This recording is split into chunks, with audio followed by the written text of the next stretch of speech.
Bonjour à tous, ici Kelox. Je m'adresse à vous en face à face aujourd'hui en facecam et en live sur Instagram. C'est parce que je trouve que les temps sont vraiment pas faciles dans ce monde. Je ne fais pas plutôt cette vidéo pour faire le buzz, mais pour donner mon point de vue sur certaines choses qui sont dangereuses pour le monde. Ou plutôt certains problèmes dans le monde. Dans cette vidéo, je vais apporter mon attention sur les bombes nucléaires, les conflits politiques dans le monde avec Monsieur Donald Trump, Monsieur Kim Jong, d'autres fous, entre guillemets, le réchauffement climatique et l'impact sur le monde aussi. En résumé, que des dangers pour notre belle planète bleue. Commençons par le sujet du nucléaire.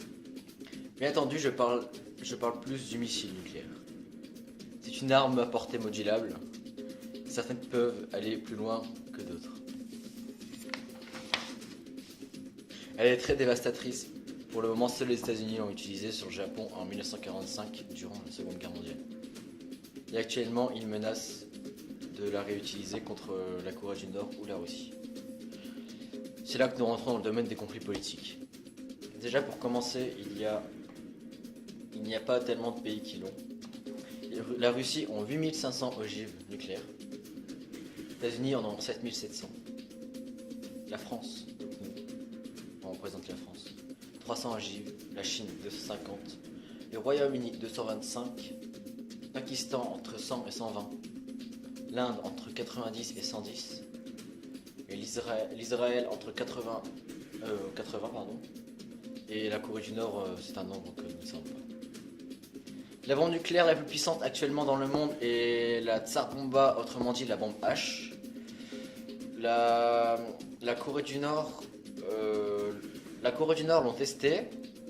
Et sinon, c'est l'Union soviétique qui l'avait créée durant la guerre froide. Elle a été testée en 1961 pour la première fois. Et il a indiqué qu'elle détruit tout à 100 km à la ronde, ce qui est exceptionnel. Donc du coup, en parlant des conflits politiques, nous avons eu une hausse des tensions entre M. Donald Trump et M. Kim Jong, président des États-Unis et de la Corée du Nord. Une augmentation de la tension entre les deux pays qui a failli aller à la guerre. Pardon.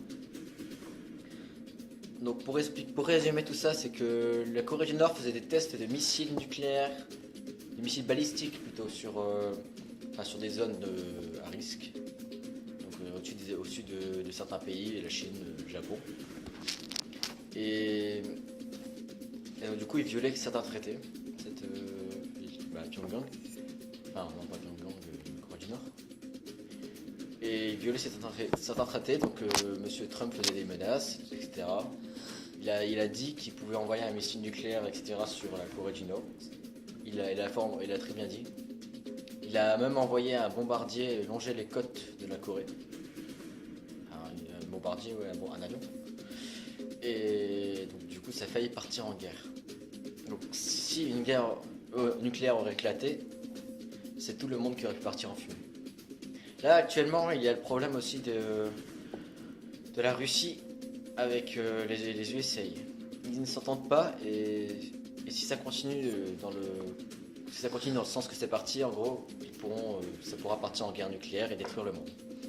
Car si ça part en guerre nucléaire, tous les missiles vont finir par voler à un moment ou à un autre et le monde sera anéanti et l'extinction de l'humanité sera présente. Ensuite, il y a d'autres problèmes aussi qu'on pourra parler. Donc les conflits politiques, voilà. En plus avec notre président Macron, je pense pas qu'il y a l'expérience encore pour faire une guerre. C'est mon avis personnel. Après avec Donald Trump, lui, il pourrait être capable de tout.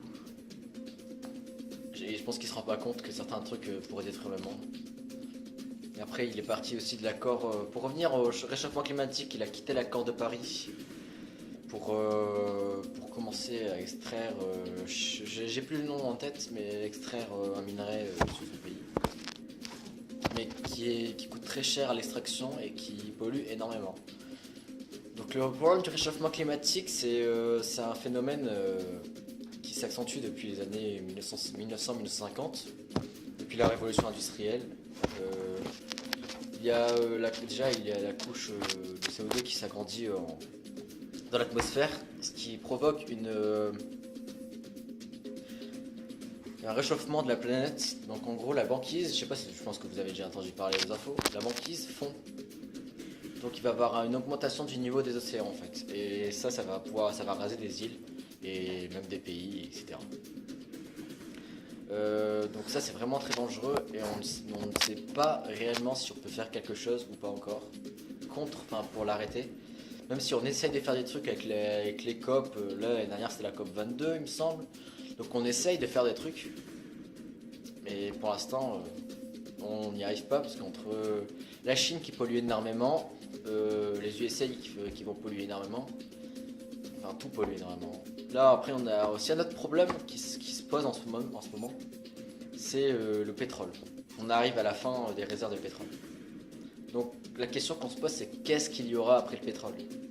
Du coup nous sommes en train de créer plein de voitures par exemple pour l'électricité, des voitures qui fonctionnent aux déchets, au biogaz, enfin plein d'énergies renouvelables. Après aussi nous avons en France des centrales nucléaires, c'est comme ça que je puisse filmer, qu'on puisse charger nos téléphones, qu'on regarde la télé.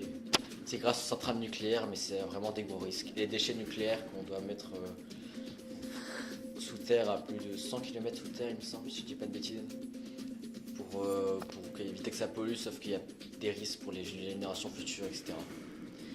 Donc il faut prendre exemple sur des autres pays qui sont quasiment presque tous à l'éolienne ou des autres trucs comme ça. On pourrait fonctionner à l'énergie à l'eau ou à l'électricité, etc. L'électricité avec le soleil et le vent.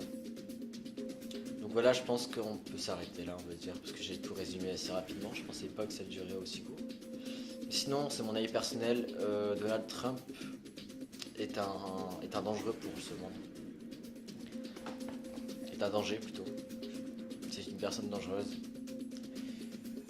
qui pourrait anéantir le monde du jour au lendemain. Nous ne le verrons pas venir. Si une bombe nucléaire est lancée, nous la verrons pas venir, c'est sûr et certain. Surtout que M. Poutine affirme, faire des menaces comme d'hab, affirme avoir une bombe nucléaire qui sera invisible au radar. Donc en gros, c'est encore des menaces pour chauffer Donald Trump. Et je pense que si quelqu'un enverrait une bombe nucléaire en premier, ce serait Donald Trump. Honnêtement. Mais si il envoie une bombe nucléaire, la Russie va riposter tout de suite. Et Monsieur Trump aussi, j'ai vu ça tout à l'heure, Monsieur Trump a affirmé que s'il recevait une attaque d'un pays, même si ce n'est pas nucléaire, un missile qui ne peut être pas nucléaire, quoi, ben en gros il pourra riposter au nucléaire. Et ça il a affirmé il y a quelques jours, ou même il y a moins de 24 heures, je sais plus. Donc voilà, je pense que c'est tout pour cette vidéo. Suivez bien ma chaîne, il y aura une vidéo qui sortira prochainement. Une vidéo assez fun, je trouve. Donc voilà, c'était la première vidéo Facecam, j'espère que ça vous aura plu. C'était sur des sujets réels, c'était vraiment sérieux. Donc voilà, n'hésite pas à lâcher un petit pouce bleu et à t'abonner à la chaîne. Merci, ciao ciao.